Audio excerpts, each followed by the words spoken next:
Good morning. My name is Harlan Bentley.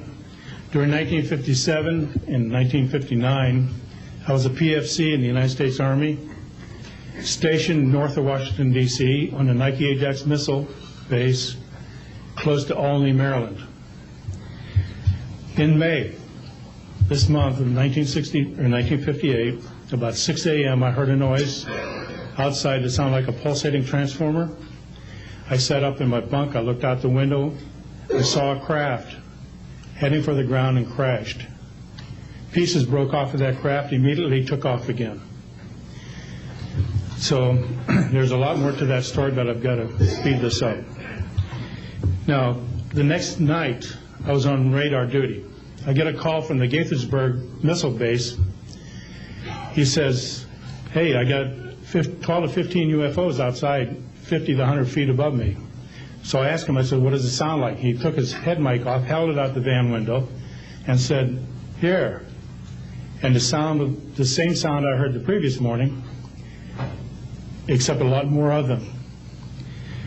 So my radar was on standby, so I immediately turned it on and got the blip just outside the ground clutter.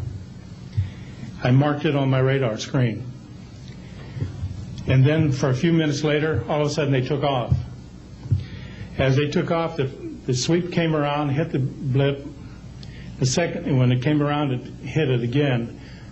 That blip was 2/3 the way off my radar scope.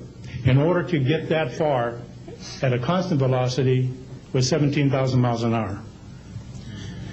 That was my first incident. 10 years later, by this time I received a Bachelor of Science degree in electrical engineering, and I was working in California. Now, I'm sorry that all I can say is I was somewhere in California working on a classified project that had nothing to do with my experience that I had there.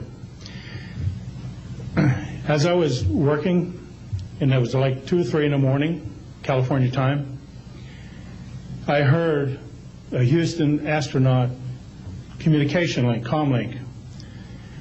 I didn't pay much attention to it until I heard the word bogey. Of course, my ears picked up immediately.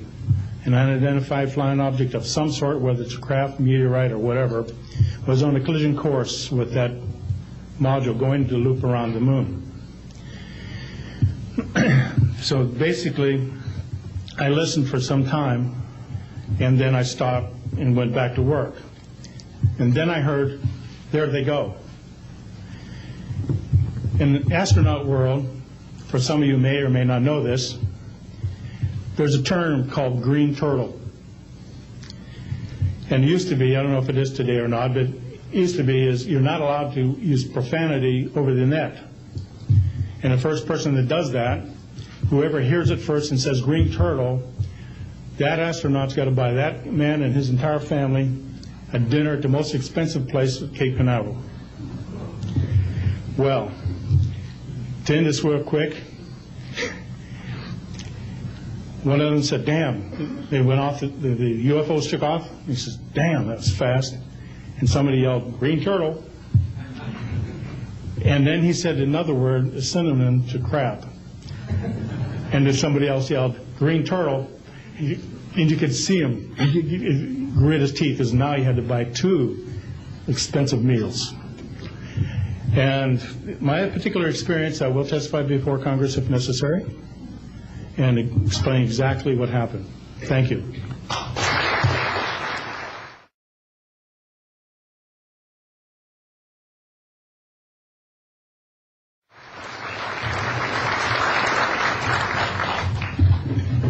My name is John Maynard. I'm a retired Army. I retired as a Sergeant First Class. For my entire 21 years of service, I held a top secret clearance. Compartmentalized at times to as high as TK, Omni, Crypto, and others. I had access to very, very sensitive documents. My testimony is basically two-pronged. One, I retired from DIA in 1980. And when as an administrator you take over an office, you take over everything and you sign for everything. And I signed for well over 2,000 documents in order to sign and inventory those things, you have to read them. Not word for word, but basically I went through every document to make sure that it was complete. It was there, as they told me, that when I turned my charge over to the next person, the same documents were there. So I got quite a good knowledge of what was going on in those documents, and believe me, there are many, many different references to UFOs. There was also NPIC pictures that shows that it would targeted objects that were casing you out. Now, I worked on the SALT 1 and SALT 2 areas for the office that I worked in. So we were taking pictures all the time for verification of nuclear disarmament. And there were some objects in those pictures that didn't belong there. The second prong to this whole thing is that a lot of people talk about conspiracies over a shadow government.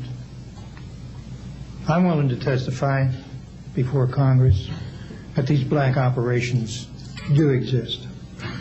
I nearly became part of it. But I saw the light, I think. Or was it? And I got out. And that's it. We have to disclose what we know. And I am willing to testify before Congress under oath, or before any other organization, that what I witnessed was true.